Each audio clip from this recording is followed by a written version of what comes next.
हरि हरे सब कष्ट हमारे, हरि हरे सब कष्ट हमारे,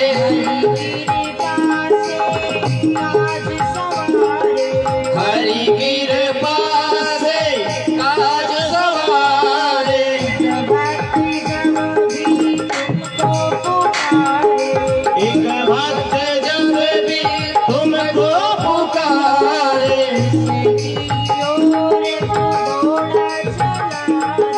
जिसकी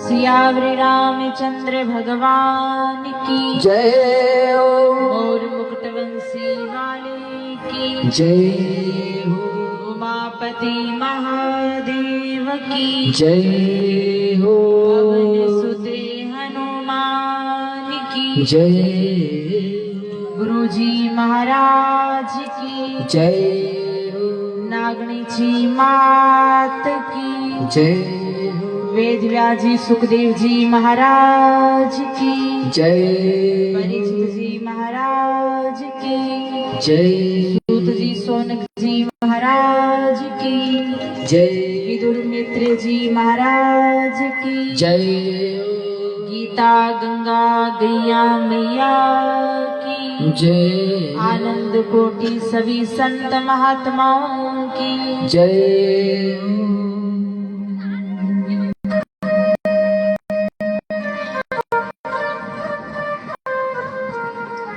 नारायण नमस्कृत्यं नरं चैव नरोत्तमं देवीं सरस्वतीं व्यासं ततो जयमुदीरयेत्। कृष्णं नारायणं वन्दे, कृष्णं वन्दे व्रजः प्रियं, कृष्णं दीपायनं वन्दे, कृष्णं वन्दे पृथासुतम्। सच्चिदानन्दिरूपाय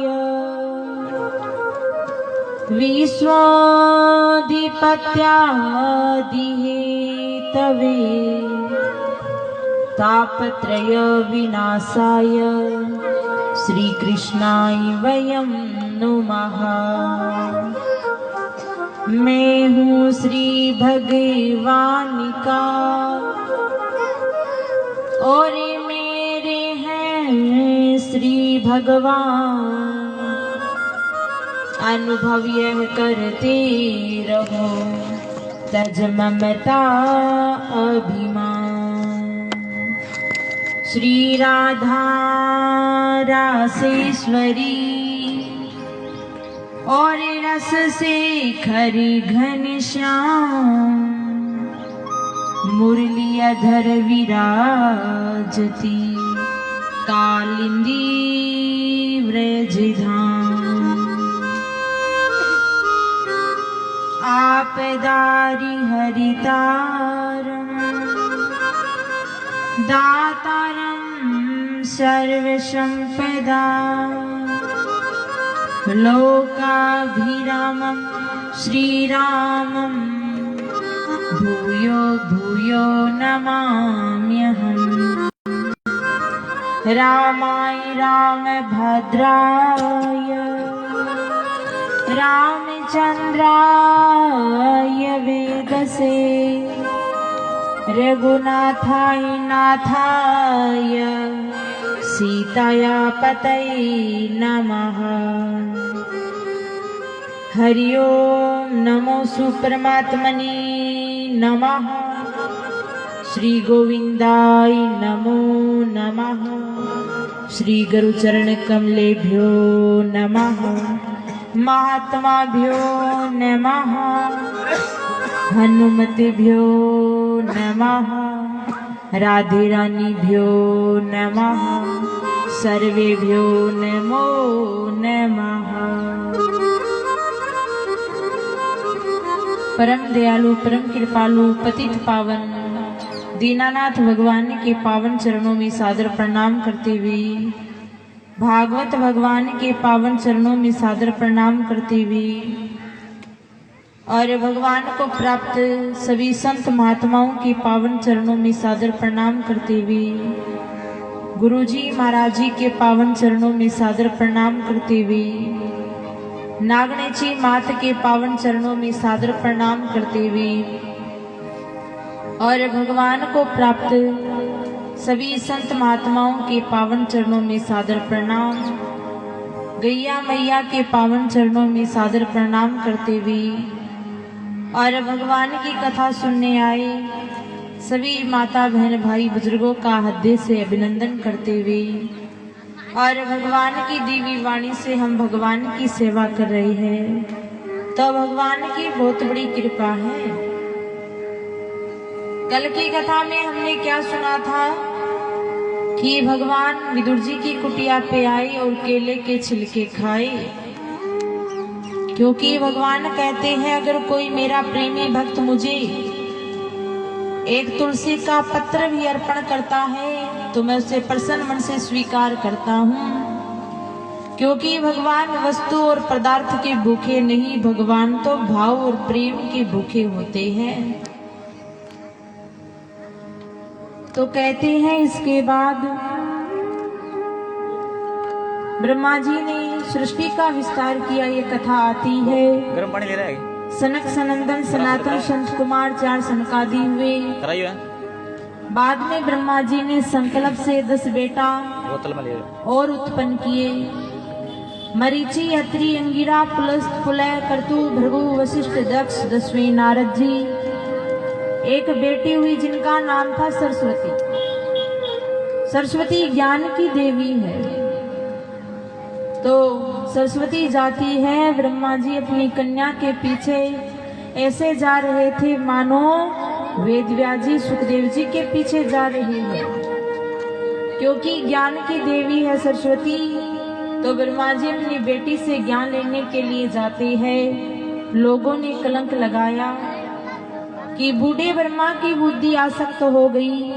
और महाराज लोगों के मन के इस भाव को देखा, क्योंकि आंखों का देखा भी कभी कभी झूठा हो जाता है। आंखों के देखे पे कभी विश्वास नहीं करना चाहिए। कभी कभी आंखें जो देखती है ना, वास्तव में वो होता नहीं। तो ब्रह्मा जी किस भाव से जाते हैं और महाराज लोग किस भाव से देखते हैं। तो ब्रह्मा जी ने अपने उस शरीर का ही त्याग किया। तो ब्रह्मा जी का वो शरीर दिशाओं में अंधेरा बन के छाया।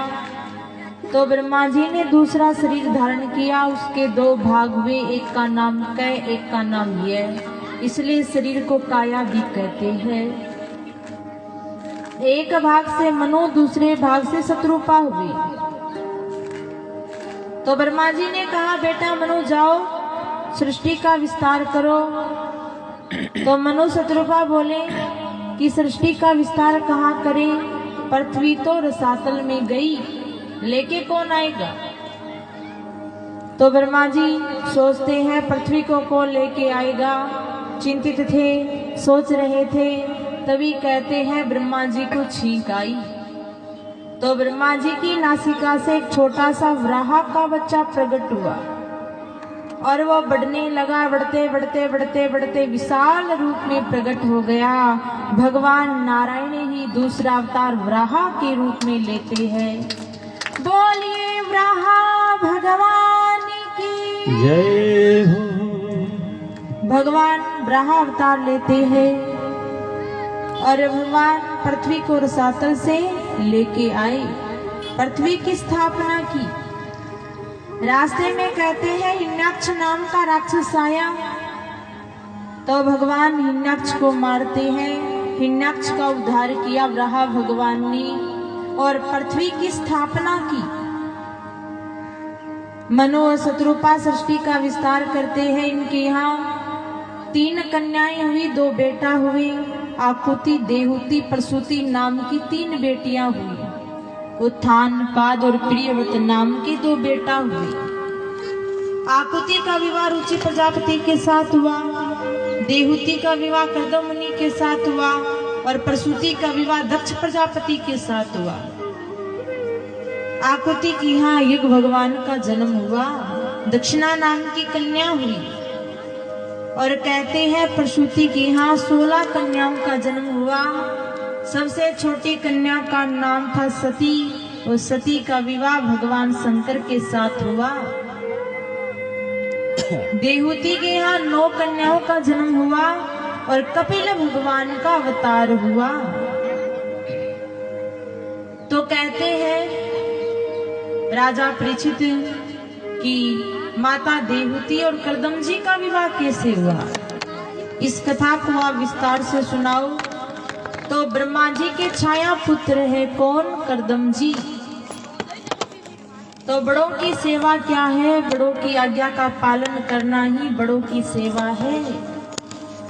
तो पिता ब्रह्मा कहते हैं बेटा कर्दम जाओ और जाकर के भगवान नारायण की तपस्या करो। तो कर्दम जी हजारों वर्षों तक तप करते हैं। तो कठोर तप किया तो भगवान नारायण प्रसन्न हुए और कर्दम जी के सामने भगवान प्रकट हुए।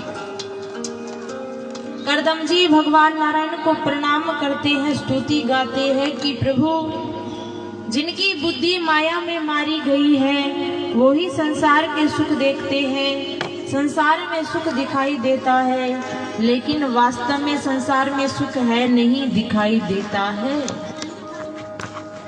और संसार के सुख वास्तव में दुख देने वाले ही होते हैं। तो कहते हैं भगवान नारायण प्रसन्न हुए, बोले कि देखो कर्दम तूने मेरी कठोर तपस्या की, मैं तुम्हारी तपस्या से प्रसन्न हूँ। तो बताओ क्या चाहिए कि प्रभु चरणों की भक्ति दीजिए। और ये बताइए कि ऐसी कौन सी कन्या है जिसके साथ मैं विवाह करूं तो मेरा भजन भी हो जाए और मेरे गृहस्थ धर्म का पालन भी हो जाए। तो भगवान नारायण बोले कि देखो कर्दम जी आपने मेरी कठोर तपस्या की, मैं आपकी तपस्या से प्रसन्न हूँ। मैं आपको वचन देता हूँ मैं आपके यहाँ पुत्र के रूप में जन्म लूंगा।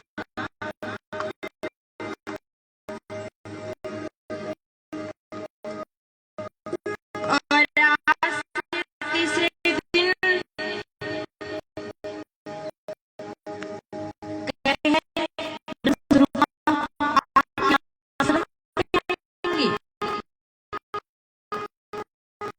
और महाराज भगवान आशीर्वाद दे के चले गए। तीसरा दिन हुआ तो मनु और शत्रुपा कर्दम जी के आश्रम पे आई। कर्दम जी ने देखा 3 आसन लगाई, एक मनु जी के लिए लगाया, दूसरा शत्रुपा के लिए लगाया, तीसरा देहुति के लिए लगाया। कि देखो तो सही ये देहुति है ना, धर्म को कितना जाने। अगर मेरे सामने शासन पे बैठेगी तो मैं इसके साथ विवाह नहीं करूंगा। तो कर्दम जी के दिए हुए आसनों पे मनु और शत्रुपा बैठ गए, लेकिन देहुति अभी विचार कर रही है कि क्या करूं, बैठूं या ना बैठूं। क्योंकि नारद जी ने मुझे बताया है कि मेरा विवाह कर्दम जी के साथ होने वाला है। अगर इनके सामने शासन पे बैठूंगी इनका अपमान होगा। तो माता देहुति अपना दाहिना हाथ आसन पे रखती है और आसन को प्रणाम करके नीचे जमीन पे बैठ जाती है। मनु शत्रुपा बोले कि कर्दम जी हम अपनी कन्या का विवाह आपके साथ करना चाहते हैं। कि विवाह तो कर लूंगा लेकिन मेरी एक शर्त है, जब तक कोई संतान का जन्म नहीं होगा तब तक तो घर में रहूंगा और एक संतान का जन्म होते ही संन्यास ले लूंगा। देवती बोले शर्त स्वीकार है। मनु और शत्रुपा अपनी बेटी का विवाह कर्दम जी के साथ करते हैं और विवाह हुआ संपन्न। आशीर्वाद दिया, मनु शत्रुपा अपने नगर को लौट गए। अब विवाह के बाद करदमजी और माता देवहूति भोगों में नहीं भगवान के भजन में लगे। तो कहते हैं समाधि सी लग गई, भगवान का भजन करने बैठे करदमजी, समाधि लगी। हजारों साल बीत गए। हजारों सालों के बाद जब समाधि टूटी, आंखें खोली, सामने देवहूति को देखा। इतने साल बीत गए और माता देवहूति करदमजी की सेवा करती।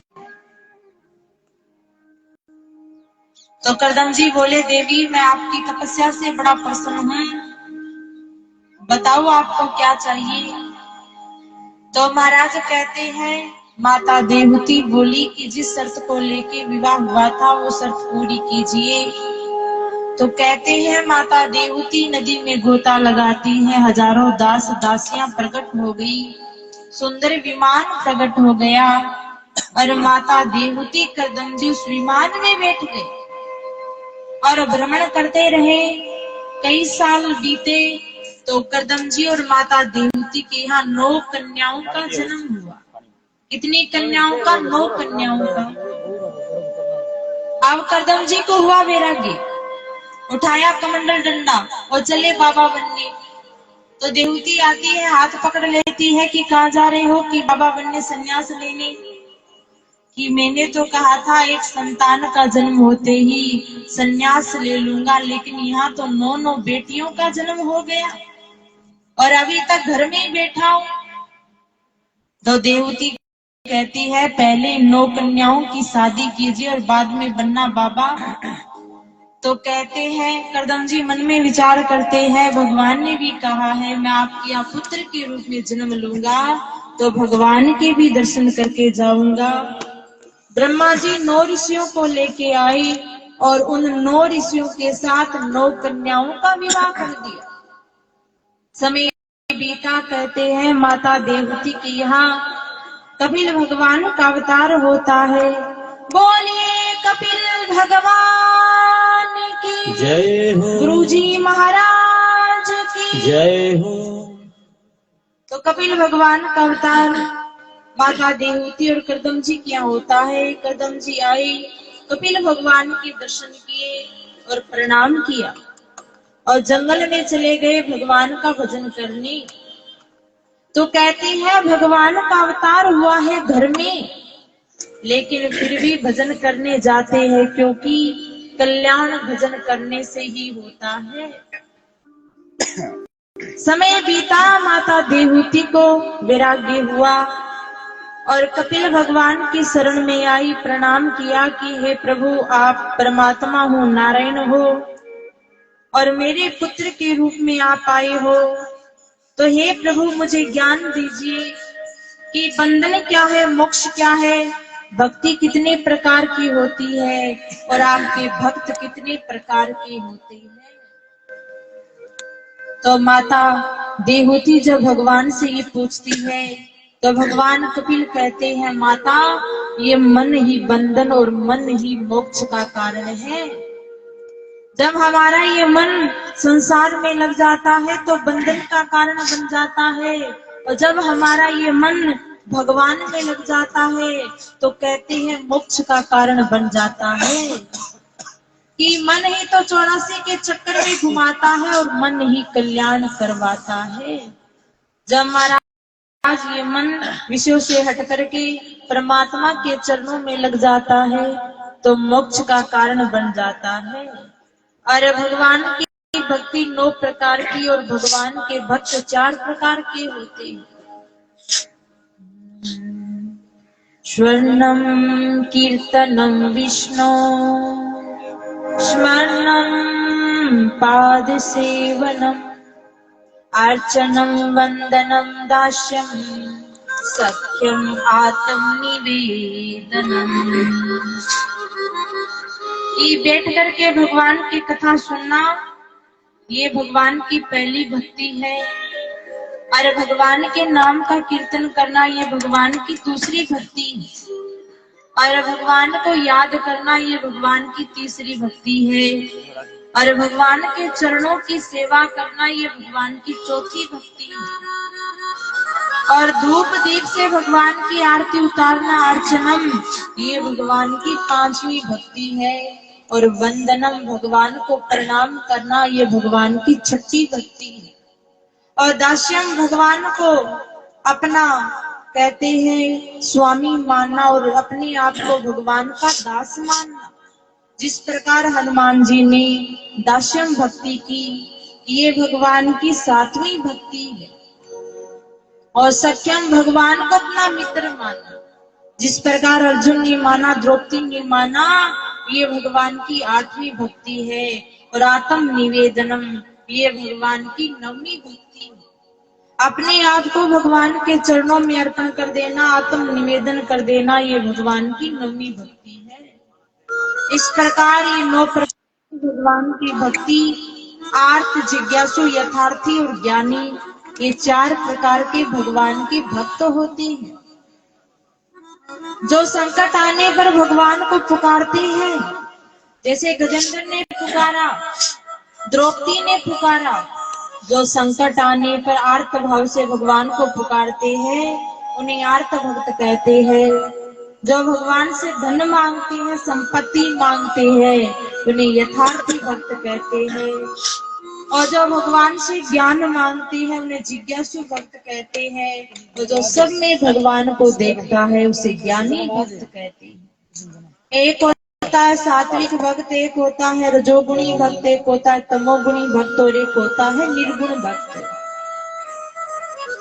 जिसे महाराज ना तो मान से मतलब, ना बढ़ाई से मतलब, ना कर्तव्य से मतलब, केवल भगवान प्यारे लगने लगे और मन में भगवान बस गए और भगवान के भजन की लगन लगी और भगवान के भजन में लग गए, उन्हें कहते हैं निर्गुण भक्त।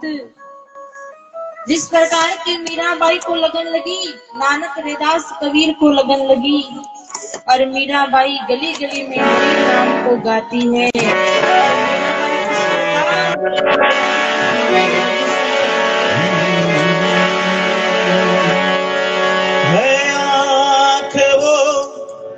जो श्याम का दर्शन किया करे, ऐसी सजो प्रभु चरण में वंदन किया करे।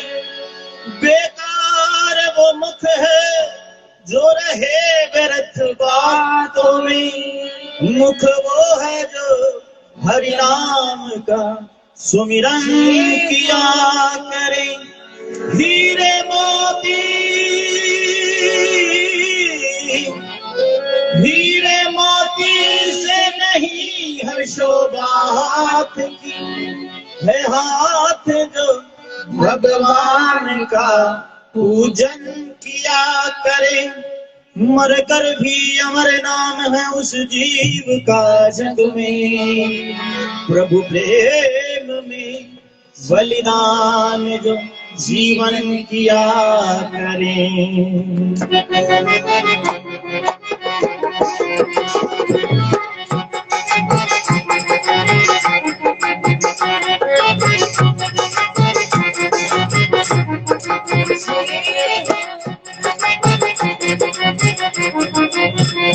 ऐसी लागी लगन, ऐसी लागी लगन, लागी लागी रे लगन, लागी लागी रे लगन, ऐसी लागी लगन मीरा हो गई मगन, ऐसी लागी लगन मीरा हो गई मगन। वो तो गली गली हरी गुण गाने लगी, महलों में पली बन के जो बन जली, महलों में पली बन के जो बन जली। ओ मीरा रानी दीवानी कहाने लगी, ऐसी लागी लगन मीरा हो गई मगन। ये हो मेरा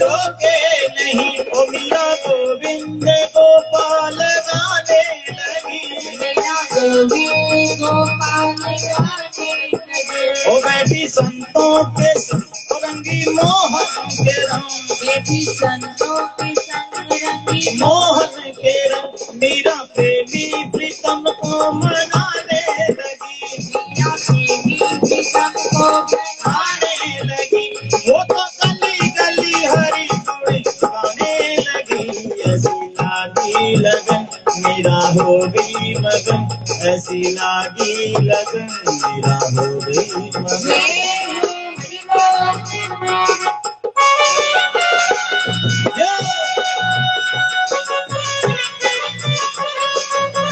क्या बात है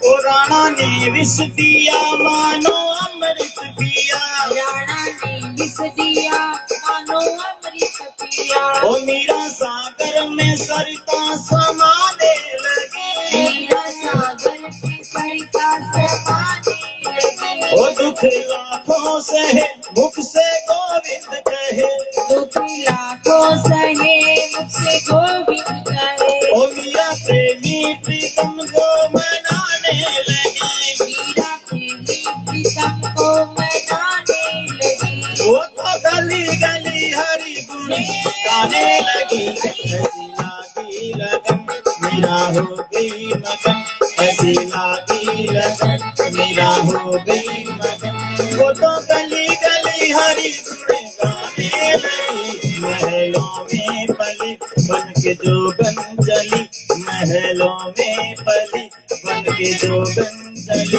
ओ मेरा रानी दीवानी कहाने लगी ऐसी लागी लगन मेरा हो गई ऐसी लागी लगन मेरा हो गई बोलिए मीरा के श्याम की जय ऐसी लागी लगन मीरा हो गई मगन। वो तो गली गली हरि गुण गाने लगी और बैठी संतों के संग रंगी मोहन के रंग। तो मीराबाई जैसे भगवान के भक्त होते हैं ना, उन्हें निर्गुण भक्त कहते हैं, जिन्हें ना तो मान से मतलब, ना बड़ाई से मतलब, ना कर्तव्य से मतलब, केवल मन भगवान में लगा और भगवान प्यारे लगने लगे तो इन्हें निर्गुण भक्त कहते हैं। और निर्गुण भक्त सबसे उत्तम बताया। कपिल भगवान माता देवहूति को ज्ञान देते हैं, माता देवहूति सिद्ध पद को प्राप्त होती है और कपिल भगवान बिंदुसर नामक तीर्थ में जाकर के रहने लगे। इसके बाद कहते हैं माता देवहूति की यहाँ 9 कन्याएं हुई थी। उन्हीं 9 कन्याओं में एक कन्या थी जिनका नाम था माता अनसुईया। और माता अनसुईया थी ना, वो बहुत बड़ी पतिव्रता नारी थी। एक बार की बात, अकाल पड़ा, वर्षा नहीं हुई और माता अनसुईया कहाँ रहती थी? चित्रकूट में अपने पति अत्रि मुनि के साथ।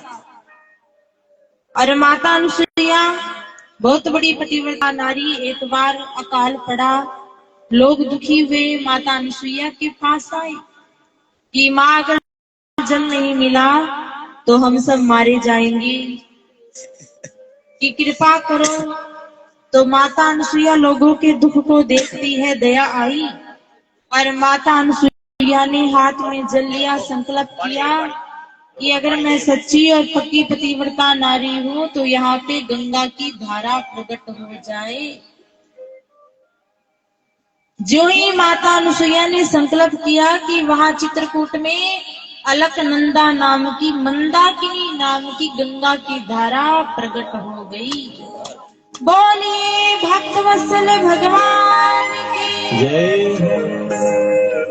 तो कहते हैं आज भी चित्रकूट में मंदाकिनी गंगा की धारा बहती है, जिसे माता अनुसुईया ने अपने संकल्प से और अपने तप के प्रभाव से प्रकट किया था।